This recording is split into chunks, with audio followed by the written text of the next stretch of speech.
Oh, that gets me every time there. Hello, everybody, and welcome to another episode of Mac Yak. What episode are we on, anyways? I keep forgetting. Oh, 85, 186. No, we're on 186. 86? Yeah, 186. So, Yeah, welcome. 186. Yeah. Yeah. Tonight we're pretty light. It's the Greg and Greg show, of course. So, yeah, you got us two tonight to deal with. Yep, DJ Grudy is back. Yeah, Yep, I've just been two of back us since tonight. last episode. Yeah, just two of us tonight there, DJ. So, Greg, you been up to anything interesting lately that you want to talk about? No, I've had a lot of more bad luck lately. I had a lot of personal issues, and friends have had a lot of personal issues lately. So I've not been able to do a whole lot other than try to put out fires.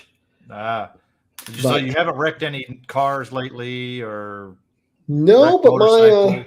my new '89 Corvette, which is mint condition, the head gasket blew in it last week. So it's not in mint condition anymore. Not anymore. No. So Yeah, that'll do it. yeah, You just need to stay away from mint condition cars because you have very bad luck with cars there. yeah, that's just like with my nice 2016 F-250 Platinum. It transmission ate itself after 1,500 miles, and now we got a new transmission in it, and it still won't shift, and we have no clue why. So Yeah, so DJ said he wrecked his car. So that sucks, DJ. well, to be honest with you, for me, I actually got a new vehicle about 2 weeks ago. We got the wife. We traded in our Jeep and got a Audi Q5. Nice.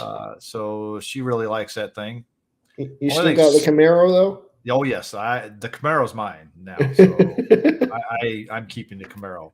Yeah. The Camaro actually gets really good gas mileage, believe it or not. A lot of I people believe think it. a sports car would not get good gas mileage. Right now, it's sitting at about 29 miles to the gallon. Yeah, that's good. You can do that in a Corvette too if you drive them conservatively. Of course, I don't.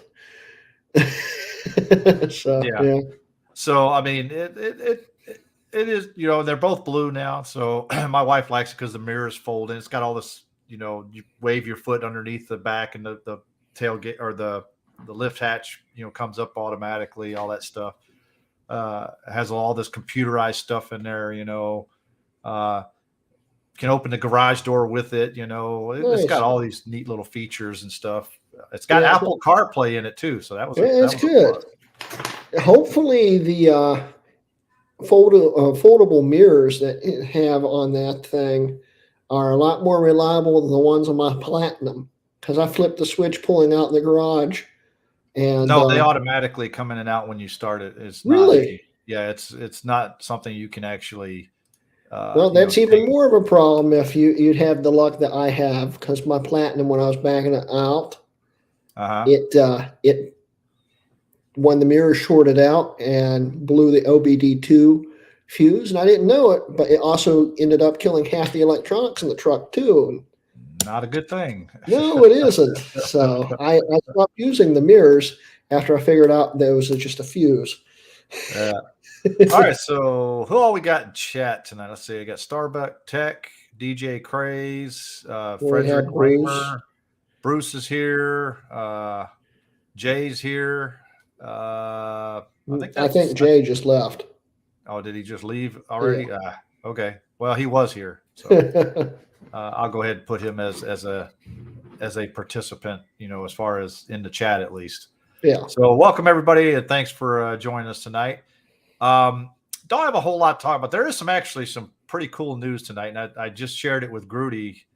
So we'll talk about that third in our thing there. But for right now, we're going to go to our first topic. It's news and rumors.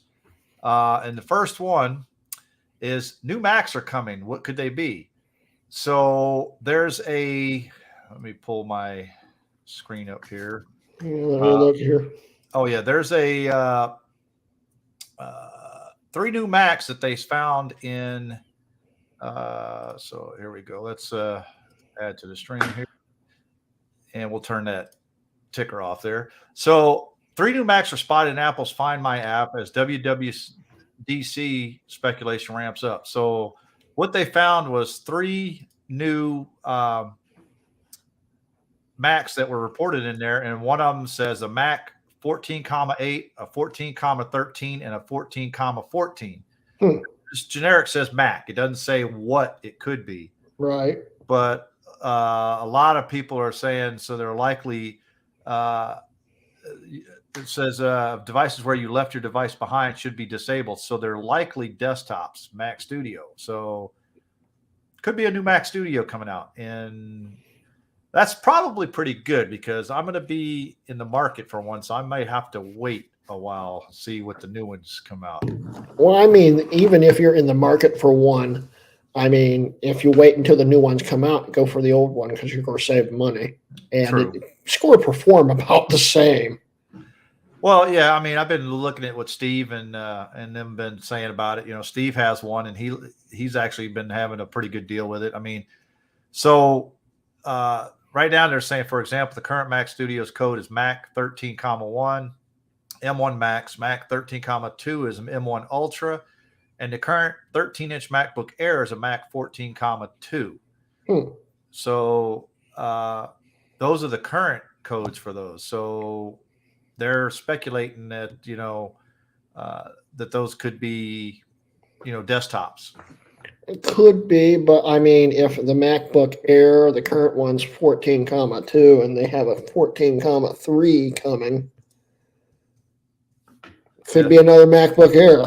Oh yeah. Yeah. Could be. I hope it's not, because to be honest with you, the MacBook Air, my personal opinion, needs to go away. It's almost on par with the pros systems, and now I think they should just kill off the 13-inch MacBook Pro, call it a day. Because even though it's nice to have a 13, the Air does the same thing. Yeah. That too, they could kill the MacBook Pro 13-inch, or or kill the MacBook Air. Same either performance, so yeah. Well, I mean, they need to go back to what Steve Jobs said. When he said that he was going to 4 different computers, a pro desktop and a pro laptop, a consumer desktop and a consumer laptop, and that's what they really need to start going back to that, because they got way too many systems now. Now, the problem is the Mac Studio. A lot of people I've been reading comments on and stuff that's probably the reason why we haven't seen an update to the Mac Pro since 2019. I mean, that's 4 years ago. They came almost 4 years that they've come out since the Mac Pro. So,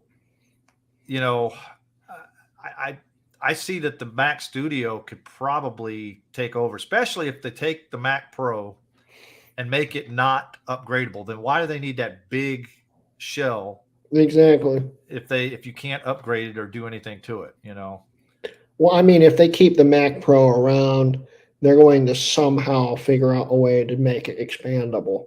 It's just I don't see how they're going to make it work with an M chip and still support PCIe and all this stuff. And, x86 architecture for cards that just wouldn't support ARM, Well, I think they could make some of the cards out there, like some of the graphics card stuff, could support ARM if they made it PCIe standard. If they put the PCIe standard in, it would support the ARM. I mean, they would just have to write the drivers in, for the actual CPU.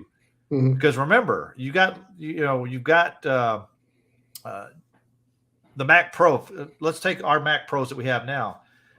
They have a slightly different hardware than most other Macs, although are not Macs. I'm saying PCs, but they still work the same.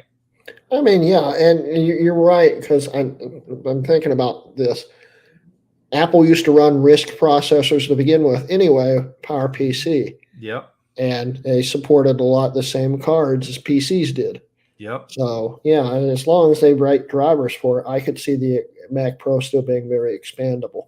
And I think they will. Well, here's the problem with Macs, though, is that remember the drivers are written into the OS, Mm-hmm. so basically you're basically restricted to what Apple wants you to run. So that's the reason why you can't run NVIDIA cards right now on the new Mac Pro, because guess what?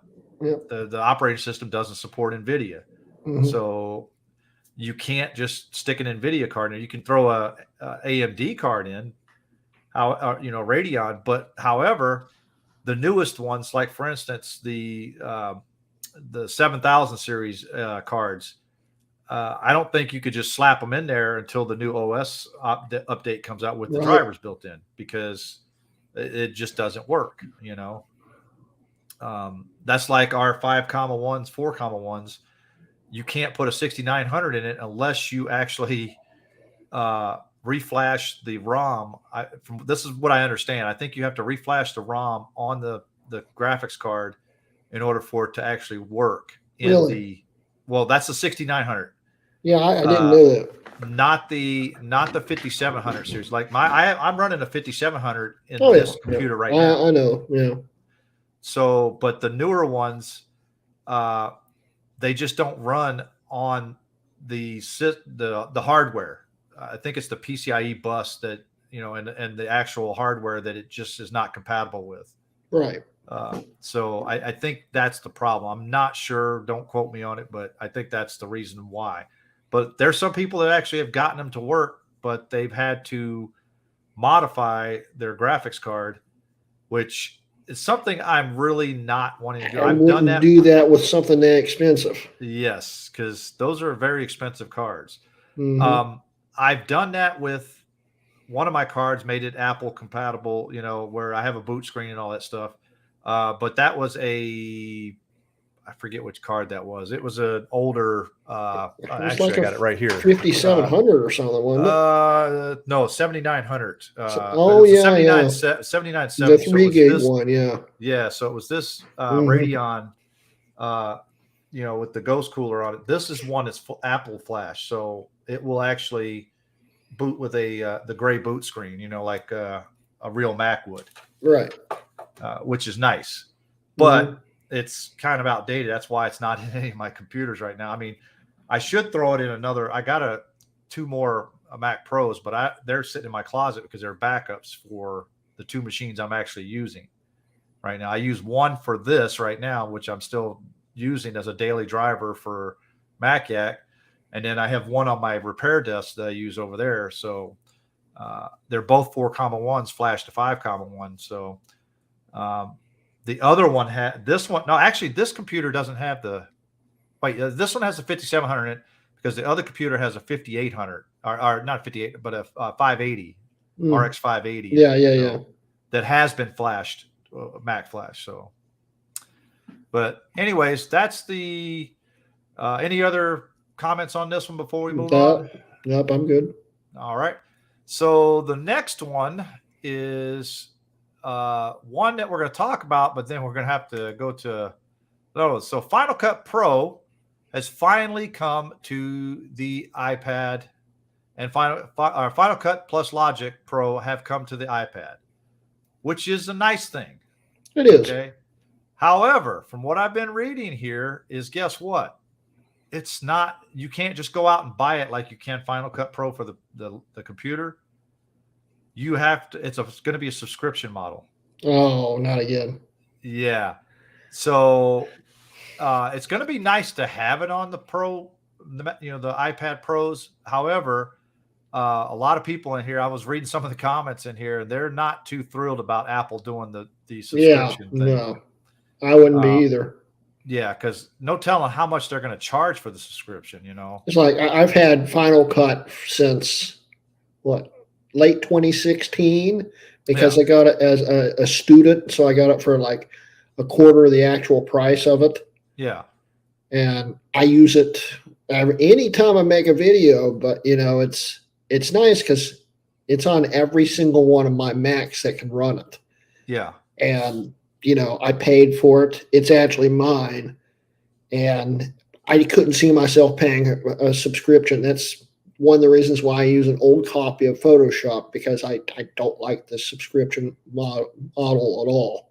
So Steve is in here. He says it's $49 for the Final Cut Pro iOS app and another $49 monthly for Logic iOS. So if you want both of them, that's almost $100 a month.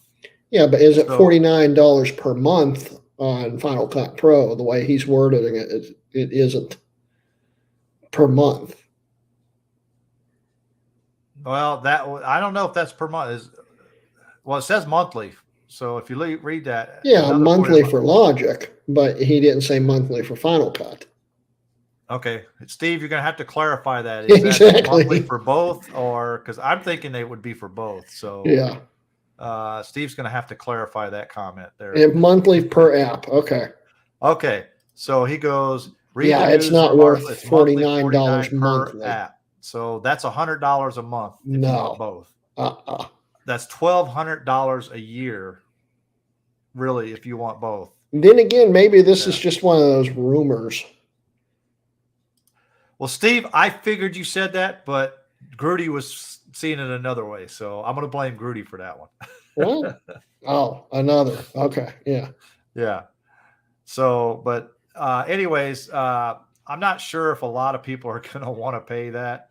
Well, like I said, maybe it's just a rumor. You see what I'm saying? So some 50 Shades goes or more in Aussie dollars. So yeah, he's probably right. What I'm getting at, the transition that we're doing to it, it could just be part of the rumor thing. No, actually, this was actually announced already by Apple. It's an announcement. This is official. This is not actually a rumor. Oh my God, it's so stupid then. Like really stupid. Oh wait, 49 yearly? Oh, 49 yearly. That's not bad. Okay, so here's what he says. Starting Tuesday, May 23rd, Final Cut Pro and Logic Pro for iPad will be each available in the App Store for $499 per month, okay. Well, that's not $49 per year. That is not bad at all. No, I'd actually possibly do that if I had an iPad Pro, but I don't. So yeah, I'd keep stick with the MacBook Pro. Call it a day. So Steve steered us wrong there at first. Now okay, that makes more sense because it makes a lot more sense. $49 a month.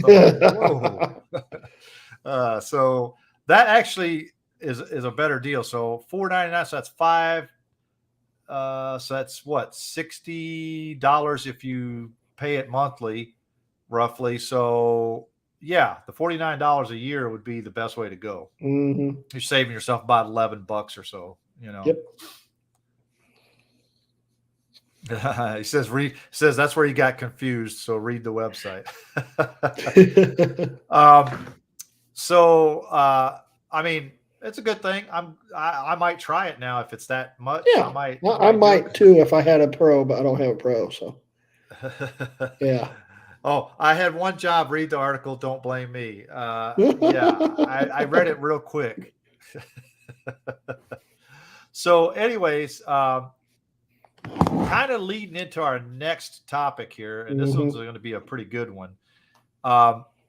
This release date on this particular topic, okay, was set out by Apple. However, there was a rumor already pushed out. Let me pull up the banner here so I can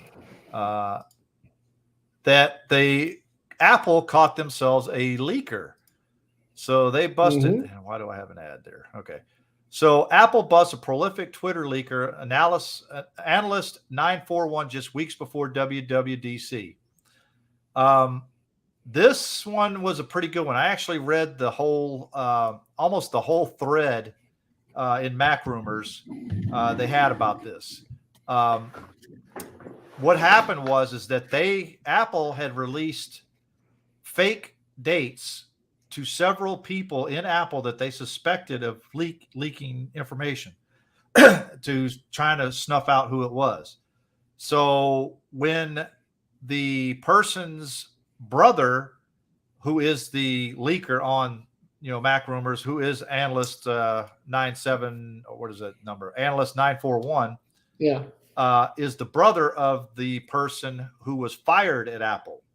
So his sister worked at Apple apparently, and so what had happened, she was feeding him information. Now, don't know if she knew he was actually posting this stuff out, or she was just being a good brother sister type deal. Yeah. But apparently, it sounds like she is severely pissed at him because she got fired from Apple, and now they're looking at probably facing some legal action from Apple Yeah, for both I'd of be them. pissed too. Yeah. Yeah. So I mean, that's just one of the things there that it's kind of funny that happened, but uh, he has dropped a lot of leaks. In fact, he was one of the ones that dropped that they were going to have the dynamic island on the iPhone 14 before it came out. Right. Yeah, I remember And that he was leak. dead Yeah. on all those uh, leaks and I think that's why Apple was trying to lock it down, because this guy was so spot on with all of it. Mhm. So they set out to try to find out who it was, and they finally found it, and they fired the person. So apparently that person no longer is an employee of Apple, which, to be honest with you, my personal feelings about it is I don't blame Apple, because I don't either. they signed an NDA Yeah. with They the are company you're when you get supposed to hired share on. with family.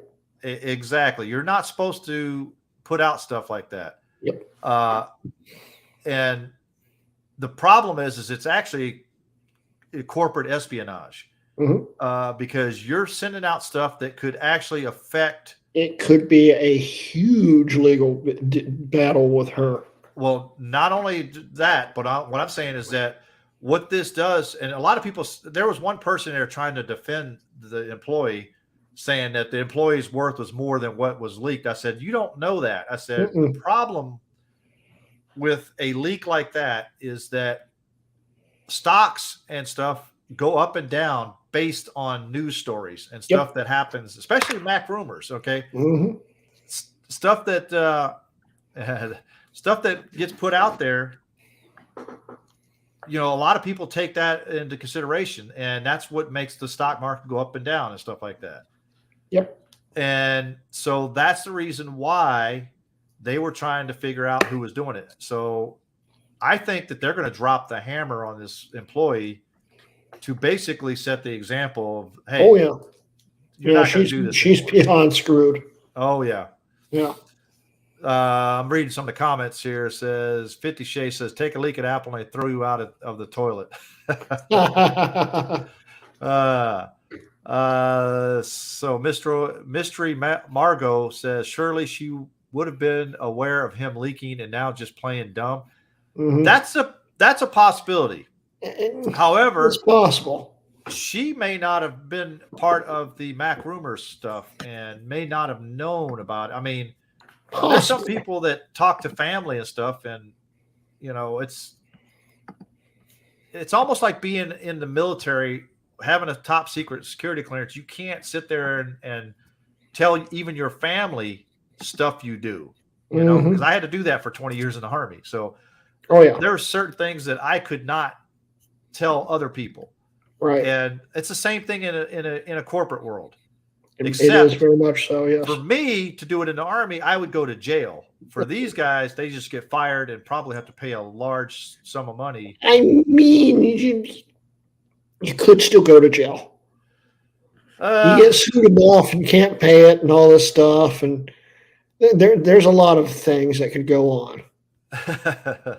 So true. Yeah. So Frederick's saying they shouldn't yak about the Macs. Leave the yakking to the Gregs. 50 Shades of Beige says, I've got NDAs up the wazoo where I work. Yeah.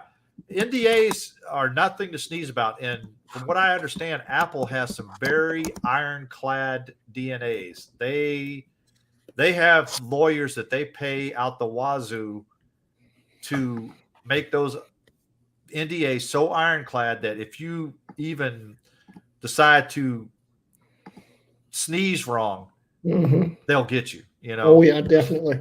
So yeah, so 50 Shades goes, NDA, you can't discuss it with anyone in non-military, mainly for fiscal share reasons. So yeah. So yeah. So to be honest with you, my opinion on the whole thing, and I didn't write any comments in that article or in the Mac. It was 6 pages long, so there was a lot of comments in there. I got through about 5 pages before I quit. But it was basically started by the guy that actually did the leaking. He said, this is my final post, blah, blah, blah. He explained what happened and stuff, that his sister is mad at him. She doesn't know if she'll ever forgive him. You know what, dude? That's your own fault. Yep. Sorry, but so right here, if you read this part, it says, in the message, the leaker describes how Apple found them out. Over time, Apple gave a different set of false information about upcoming products to various employees suspected of being the source of leaks.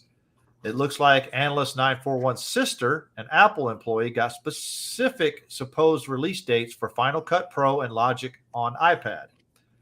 The combination of release dates they posted, Final Cut becoming in 2024 and Logic in 2025, was unique to this sister and the source of the leaks thus identified. So they basically fell for the oldest trick in the book. Yeah. Give everyone a different year, and whoever says the proper year, that's who did it. So this is the actual post I was talking about here. I don't know if everybody can read this or not, but I'll read it out. So the guy's name on Mac Rumors is Anonymous AS, and his symbol up there, or his avatar, is a 941, right, which indicates he's an Analyst 941. So it says, hello, everyone. This is my final message to everyone. I will no longer be around, but you deserve a proper goodbye. I don't want to share too many details right now because of the legality of things, but a multi-step sting has gotten my sister fired from Apple, and unfortunately, I'm afraid next is legal action being taken against both of us separately. I can't believe I did this. I am so sorry to my sister and Apple as a whole. I don't know what else to say. I know she is destroyed.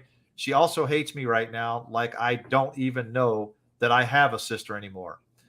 I don't know if I even have a life beyond this. I don't know what can happen at this point.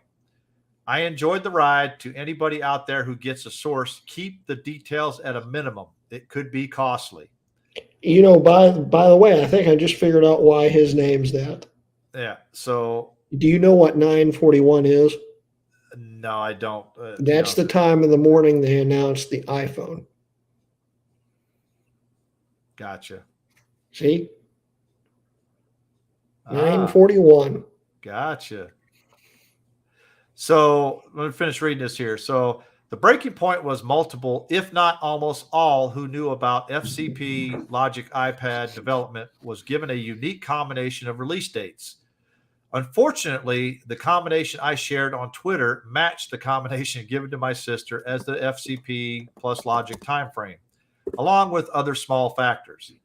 I may have shared too much here regarding this situation already, but goodbye. Thanks for taking the time to meet me, learn from me, and don't let it happen to you or anyone you love. And then he says something about, my PGB key, blah, blah, blah. So anyways, but the post was still up there today. I know that the moderators didn't take it down or anything, but there's a lot of comments on that particular post there.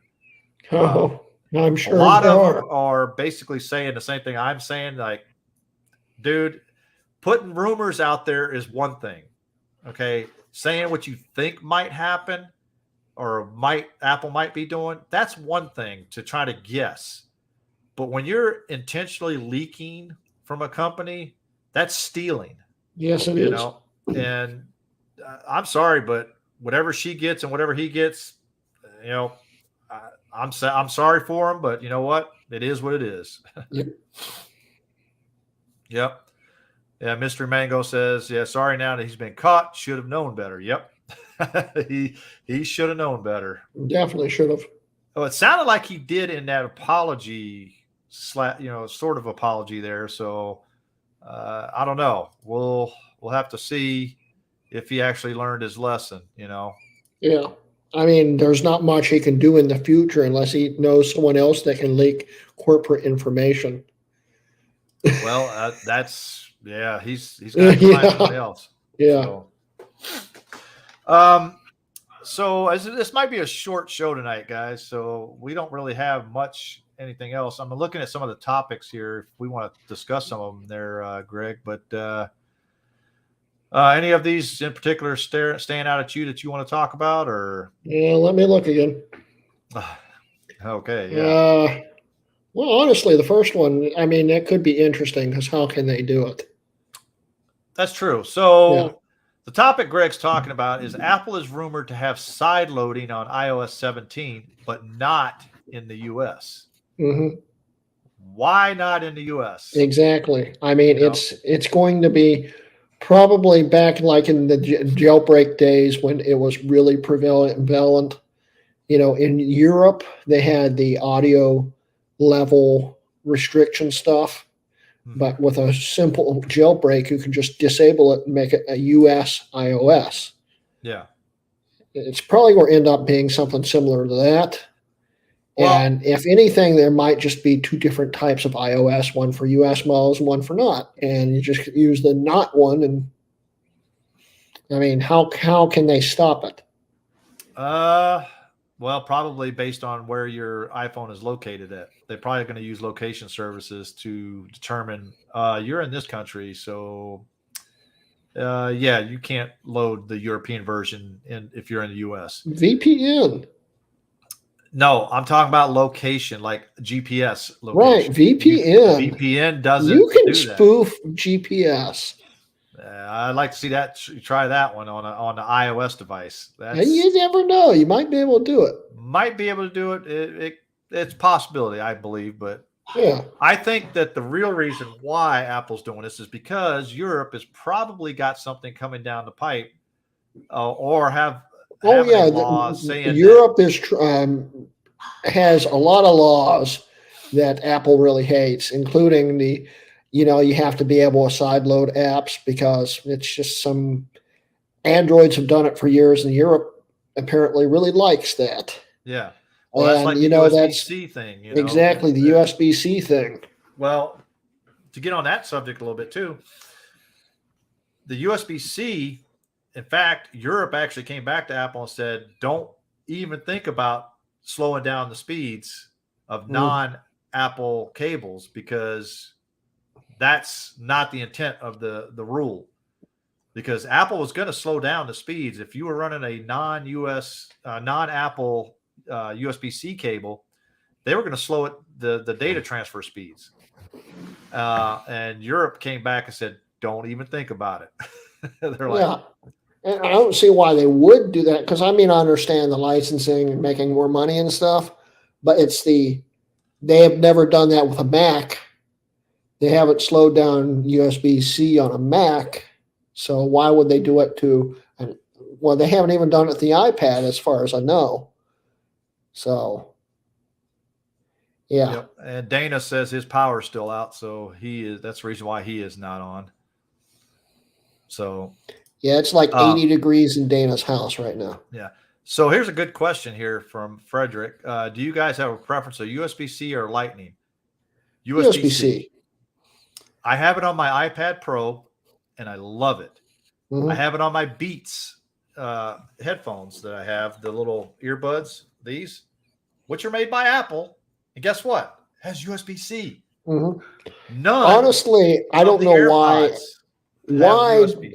why Apple's still using Lightning. Because even when Lightning came out, USB 3 was already out, and Lightning is a USB 2 standard only. Yeah. So he wants to know why. Well, I think we just explained why. Exactly. One, USB Lightning is slow. It's beyond slow. Beyond slow. It's USB 2.0 speeds. Okay. Yes. It was slow when it first came out because, like Greg just said, USB 3 just came out, and it's like on this thing here, it has Lightning. This thing can film 4K 60. Okay. A 4K 60 file, like a minute long, is what, like 2-3 gigabytes? It's a lot. And trying to transfer over USB 2 takes like an hour, where if you just do it over Bluetooth, you can have it over in a few minutes. Or Wi-Fi, yeah. Even Wi-Fi is faster. Wi-Fi is actually about as fast as USB, it seems, in my house. So Bluetooth, and Bluetooth for you, is the only way I can sync it over to my your Mac. Wi-Fi sucks. So I mean, yeah.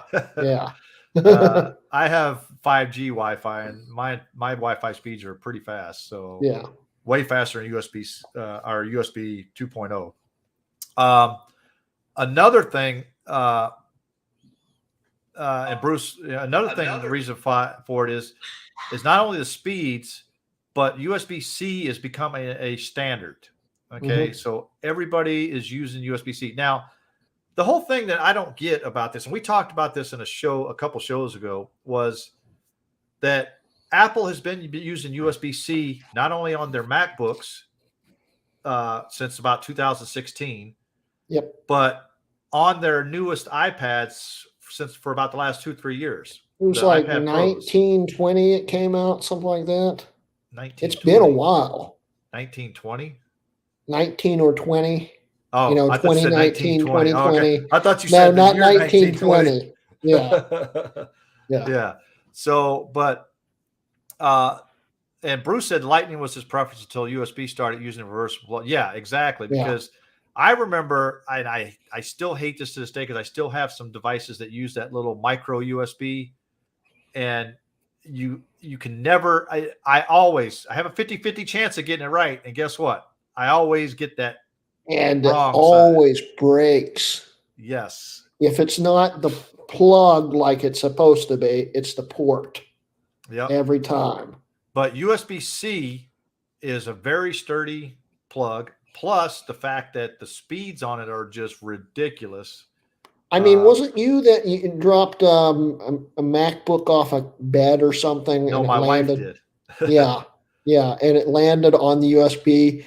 And it bent the cable, but didn't hurt the MacBook at all. Didn't hurt the MacBook at all. Yeah. The plug was fine. So let me go ahead and get this. We can take this off since we don't need that anymore. The USB-C, I think, is the way to go. But I don't think Apple should limit the speeds on it. Because no way. There are plenty of good USB-C cables out there, real well-designed ones. And if you buy one of those, like for instance, I like to buy my cables, and I buy them at Best Buy, of course, because I get a discount. But still, I buy the braided ones because they last forever.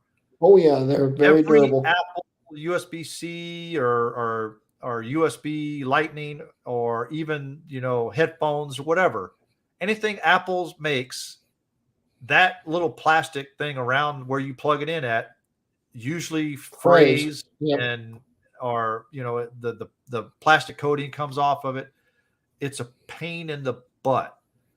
So I like to have USB-C cables that are like braided. So this is actually a braided cable, okay, and it has a very good, I don't know if you can see that or not, it has a very strong connection. But this is USB-C, okay, but I buy all these off-brand, but the Apple ones, they still make them with the white plastic stuff, and it still will break. And I can't understand. I mean, I sort of understand because Apple's in the business of making money and stuff, but they were also in the business of selling quality. It's like with mobile devices alone made by Apple, like the original iPod came with a really sturdy, thick FireWire cable. And then as it went on, it got a little more flimsy, but it was fine. Then the dock connector cable came out, had a big, beefy connector with clips built into it that you had to manually disengage to pull it out.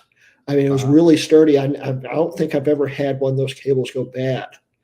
And then all of a sudden, around the time the iPhone came out, they decided to go to the skinny connector, which broke all the time and wore out really easy. Well, even the 30 pin connector wore out a lot. Yeah, the dock I mean, connector. That's what I'm talking about. Yeah.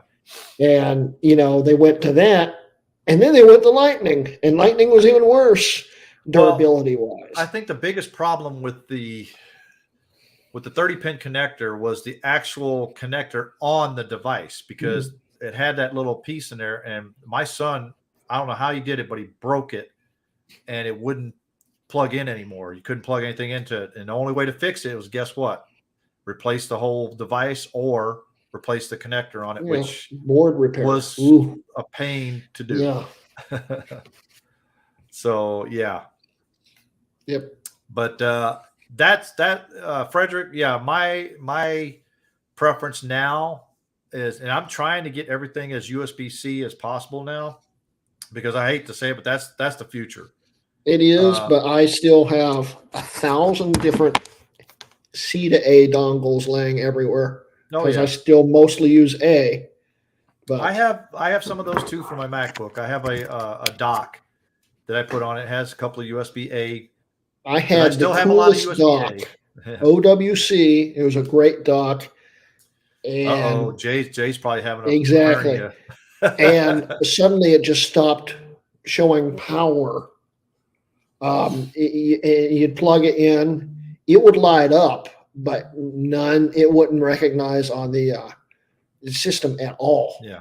And I don't know what the hell happened to it. I never replaced it. I really need to, but that thing was so darn expensive. I don't know if I want to at least buy OWC. So yeah, I mean, but it was useful. But to me, like I said, the braided cables, I even have lightning cables that I buy from Best Buy that are braided, because they just last so much longer. And my wife, she destroys cables like you wouldn't believe. I have to buy those cables, and she still destroys those too, believe it or not. But it takes her longer to destroy those. I'm sure, yeah. So yeah, I think Apple just makes some of the crappiest cables there is. They make some of the best hardware, but their they cables make the crappiest cables. Yeah, it's like, why? Yeah. That's like when remember when they went from MagSafe to USB-C charging on the MacBooks, and now they're back to MagSafe. Yep. Because to be honest with you, MagSafe was the best thing they ever did. I mean, technically it's still USB-C. It's a fancy cable now. Yeah, but still, I'd rather have that than, because like I said, when my wife knocked it off the bed, it would have snapped off, boom, and nothing would have broke at all. The cable was bent and unusable after that. I had to go buy a new cable. Okay, but that's just one of those things. So we're going to get some questions here, since I asked for some questions, so we're going to make this a question and answer session to make it a little longer. Yeah, you're up for that, good. Rudy. Yeah, I'm fine with that. So Frederick says, does the new Mac Mini support 2 Thunderbolt Cinema displays? Probably. I don't know. I don't know. I don't see why it wouldn't. I know the early M1s had problems doing it, but the M2s and stuff, I'd say they do. I know that the MacBook Pros and the Airs, I think they only support one display. Yeah, but I think the desktops support a lot more. Steve would probably, or actually, I'm sorry, Bruce would be able to answer this, because he actually has one of those. So, I mean, Bruce, if you're still here, if you could answer that question, we would very much appreciate it. And yes, I am going to post this one here. Yeah, I saw that. Hi, dear. So answer the question, because you're going to lie whatever you answer here, because I know it's a lie. Because I just am. No. I don't need to lie about it. I just am.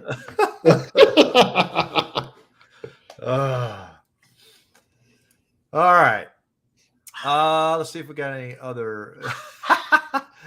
It looks like Fidel Castro. Thanks. Yeah. Yeah.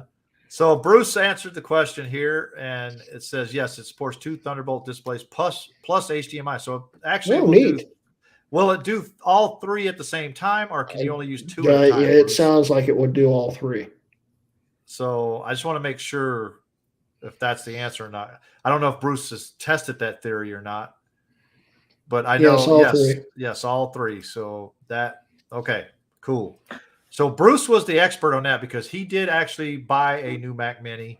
I believe he bought the M1 or the M2. I can't remember which one he got, but it's one of the Apple Silicon ones that he bought, and it does support that. Now, Steve and Mike own the Mac Studio, and I know that I think they do support like 3 displays, up to 3. But I do know I know the MacBook Air only supports 1 Yeah. display. You cannot even use 2 separate screens on it. So, because I think Jay was saying something about that. I'm not sure.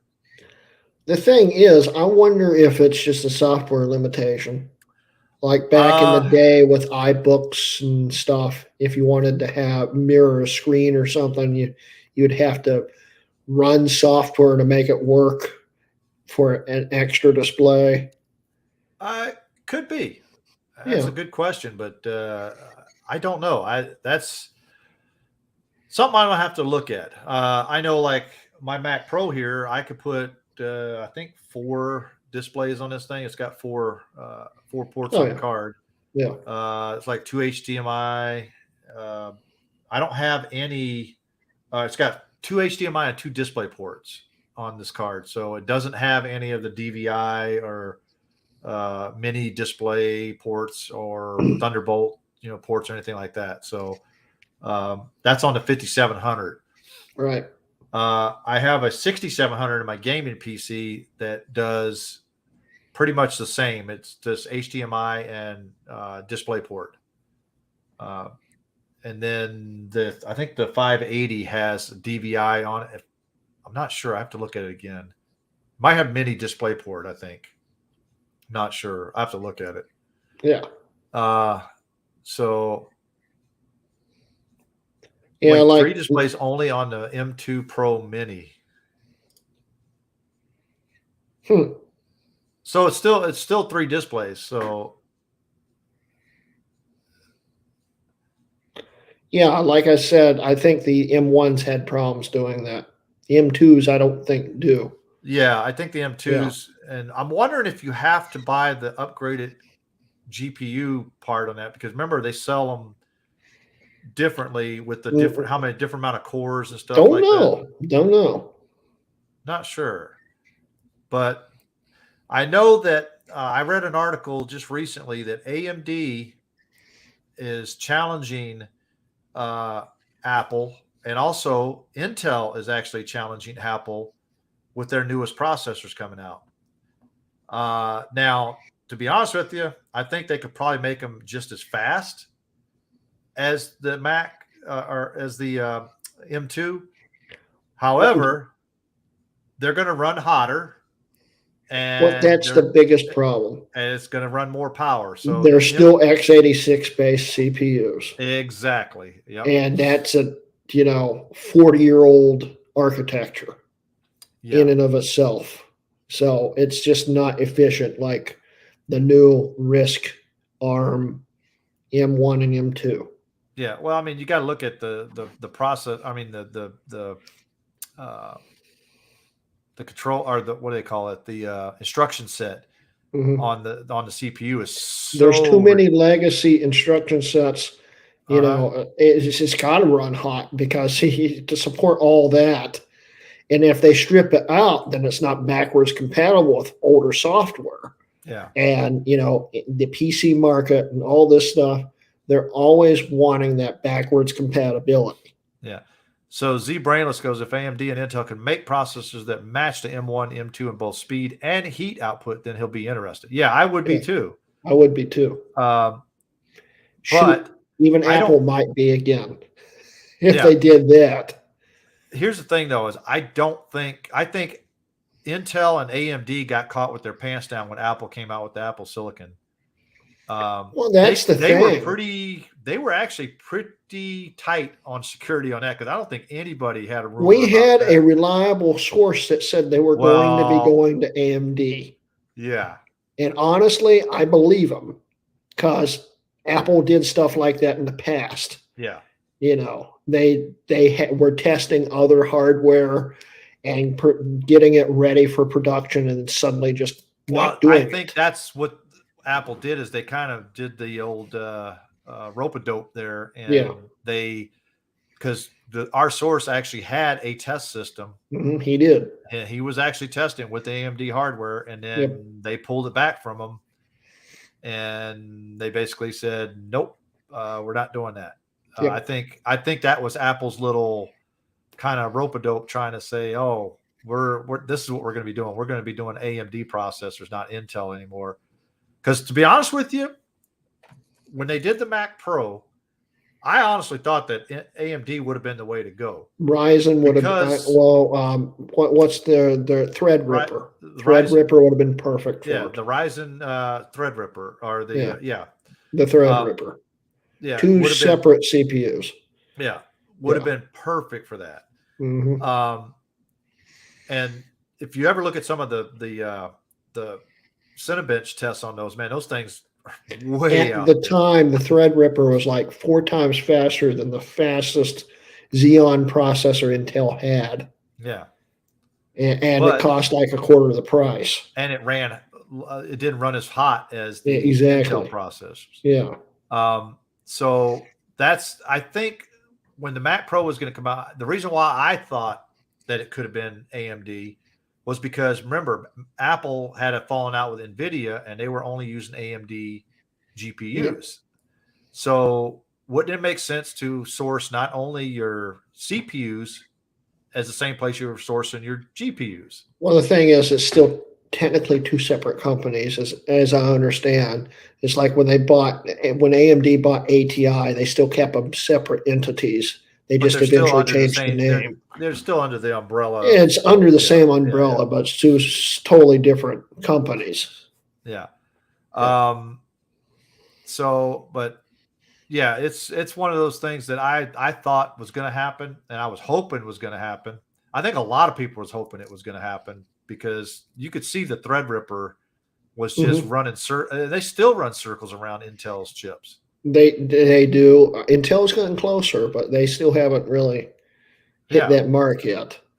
Well, now AMD's got the problem of motherboards melting down. So that's one of the problems because most motherboards from AMD are that support AMD.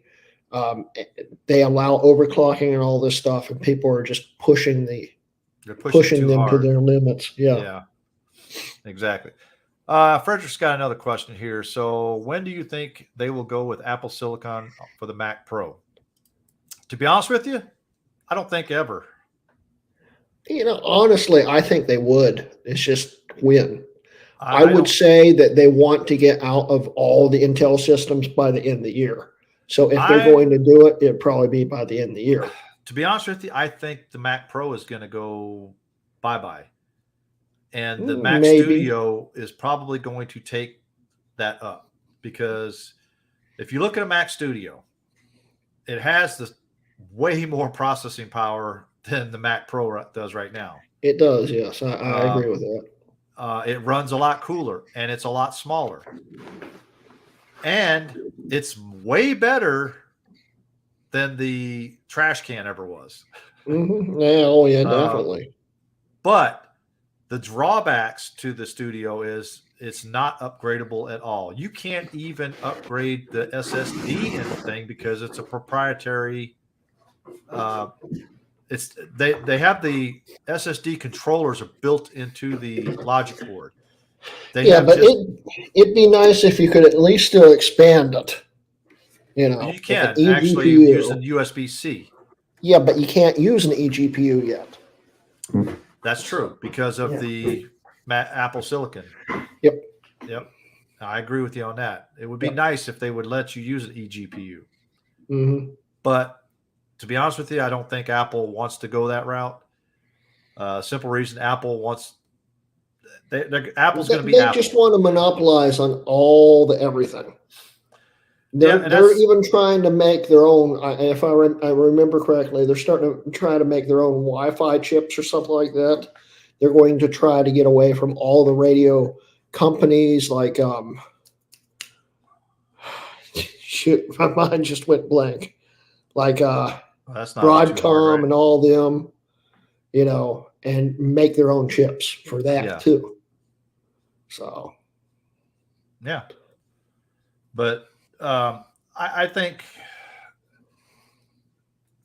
Apple is just not interested in being expandable anymore. I mean, none of their new machines, especially the laptops, nothing's expandable. The Mac Studio is not expandable. Whatever you buy it as, that you get that. Yep. And if you want to have a bigger hard drive or more memory, you're going to have to pay the Apple tax because all that stuff soldered on. Or use external drives. Yeah, or use external drives, but you can't boot off external drives. So they're making it even harder. It'd still be, so you should be able to do that. Should be able to, but unfortunately, but it's also a security thing, I'm sure. Well, they want that's to keep another everything issue too, secure. Is that T2 security chip? It's good, but it's bad. I read an article where these recyclers hate that chip for one reason, because when people bring their stuff to recycle, they don't disassociate the laptop with the iCloud account. And guess what? It's almost like an iPhone. It's basically a brick. Because they can't activate it. Apple loves this activation stuff, whereas us as tinkerers, we hate it. I hate iCloud activation. Definitely. I mean, it's a good thing for it's keeping theft down and stuff, but I don't think it's actually keeping it down that much because stuff is still getting stolen, stuff's getting sold. They're selling it as a brick, and guess what? The buyer You're still making money off it either way. Yeah. Yep. So that's why. When you steal something, it doesn't matter what you sell it for. You made a profit if you sold it. Yeah. So. And Z Brain, he made a good point here. He hated when they start to solder their SSDs because those are wear items, and when they die, the entire machine dies. Thus contributing to a rise in e-waste production. Exactly. Why they couldn't just slap an M.2 in there where you can actually, if the M.2 dies, you take it out, put a new one in, boom, you're good to go. Mm-hmm. They decided not to do that. And so people's data gets corrupted or destroyed and they no longer have access to it. And like he said, it puts more stuff into the e-waste facility. It does. And this is a company that wants to be green. Okay. You said apple and green in the same sentence. That I could tell you right now, Apple is not anywhere near being green if they continue with the repair policies that they do. I mean, the right to repair stuff that they're fighting. They're basically making it damn near impossible for people to repair their own stuff. And it's ridiculous. Yep. I mean, we got people like Colin who is experimenting with stuff like that, and he's got the capabilities and the know-how to do all that stuff, to repair stuff like that. But when Apple puts that T2 chip in there, whenever you change a component out, it won't even run. So you could change, like if a RAM chip goes bad, you could change out that RAM chip. The problem is that it's coded to that T2 chip. And it's going to sit there and go, not running. Sorry, you changed something. That's the thing. I believe you can flash some of that, like with iPhone repairs. Like when you replace the screen, if you can read the original screen, you can get the key off of it with a certain reader, and then flash it onto another. I saw a guy try to do that on one of the YouTube channels. I think it was what's his name? Australian guy, Jeffries, or Yeah, Hugh Jeffries. Hugh Jeffries, yeah. Yep. And he found out that even putting he bought two iPhones, identical iPhones, Oh yeah, and but swapped the screens, and it if you didn't. flash them, they'll still work. Yeah. Now here's the thing: is Apple does have software that you can flash them. Yeah. The problem is that they don't give it out.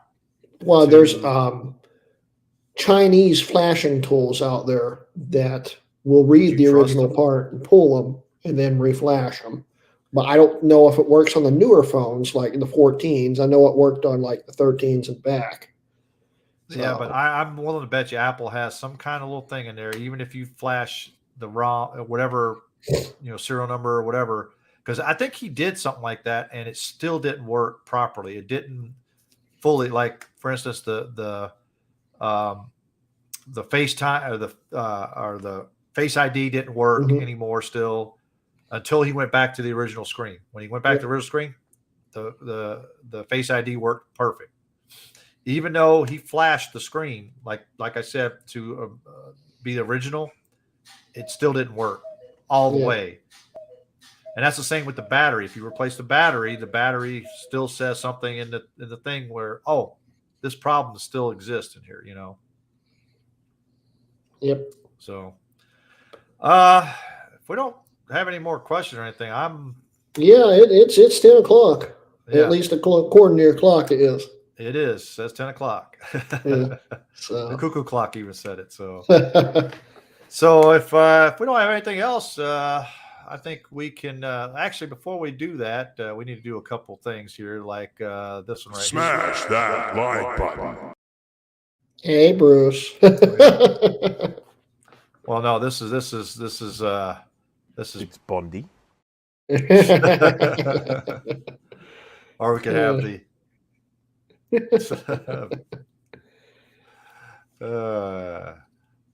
or let's see. Wait. Oh.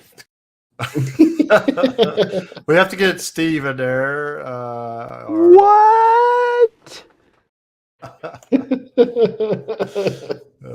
So yeah, we have to get those in there. There's nothing in here for Jay or Dana. We need to get something on them. See, definitely, yeah, definitely have to do that. But I love just hearing it chime will be satisfying enough for me. Oh shit! What the? Did you see that? Oh, I love that one every time. I was actually watching that live when it happened. Jay and I were both watching that, and that was so hilarious. I can't remember. I think I might have been watching it too. Yeah, there was a few of us watching it live. He wasn't streaming it to anybody. It was a closed stream. Yeah. And Jay and I just died laughing when that happened. Oh my God. And it was he was laughing with us too. He's like, holy crap. Because you could see the sparks fly up in front of him and everything. I mean, that thing blew up big time. It did. So, all right, guys. So if you haven't already, like, subscribe, turn on the notifications. You will regret it. If you know anybody that hasn't seen this show, send them over this way. Definitely. We have a Discord. Go ahead, check that out. Also, if you want any tech tips, we go to tinkerdifferent.com. Very excellent forum over there. So go and check it out. And so I guess we will see you guys in as Bruce puts it, a fortnight. Yep. So it wasn't a fortnight the last time, but we'll definitely try for a fortnight this time. Yes. All right. We'll see you guys later. Bye, everybody. See you guys.